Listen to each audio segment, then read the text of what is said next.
নমস্কার বন্ধুরা, শিবানী কিচেনে আপনাদেরকে স্বাগত। আজকে আমি দই ফুচকা বানাবো। এই দই ফুচকা বানানোর জন্য এই ফুচকার ডোটা করে নিয়েছি। দেখেছেন কি সুন্দর হয়েছে।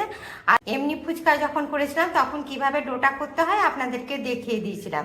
এবার দই ফুচকা করার জন্য এই দেখুন কি সুন্দর একটা নরম ডো করে নিয়েছি। এটা ঢাকা দিয়ে রেখেছিলাম। প্রথমে চলুন দইটা তৈরি করে নিই। বন্ধুরা, দইটা দিয়ে দিচ্ছি। বন্ধুরা, একটুখানি লবণ দিলাম, চামচ চিনি দিলাম, দিয়ে এটাকে আমি ঘুরিয়ে ফুচকার লেই কেটে নিয়েছি। এবার এর মধ্যে একটুখানি আটা ছড়িয়ে দিচ্ছি, দিয়ে এটাকে আমি আধ ঘন্টা ঢাকা দিয়ে রেখে দেবো। এখন বন্ধুরা ফুচকাগুলো বেলে নিচ্ছি। দেখুন এইভাবে। বন্ধুরা, আমার ফুচকাগুলো বেলা হয়ে গেছে, কিন্তু এগুলো একটু বড় বড় বেলেছি। দেখুন বন্ধুরা, তেলটা গরম হয়ে গেছে। এবার ফুচকাটা ছেড়ে দিলাম। দেখেছেন কি সুন্দর ফুলে গেল। এবার উল্টে দিলাম।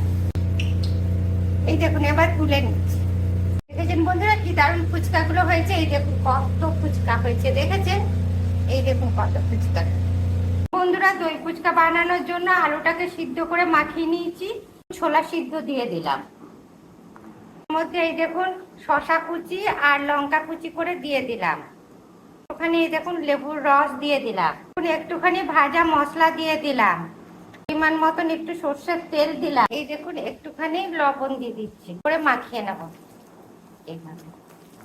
দই ফুচকা বানানোর জন্য এই দেখুন, দেখেছেন কি সুন্দর হয়ে গেছে, ফেটে যাচ্ছে। এই দেখুন ফুচকাটা। এবার এই দেখুন আলুর পুরটা করে নিয়েছি। এবার এর মধ্যে এই দেখুন আলুর পুরটা দিয়ে দিলাম। দই ফেটিয়ে রেখেছি।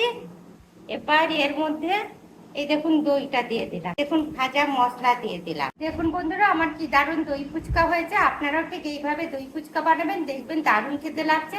আর আমার রেসিপিটা যদি পছন্দ হয় তবে লাইক করবেন, কমেন্ট করবেন, শেয়ার করবেন। Thank you.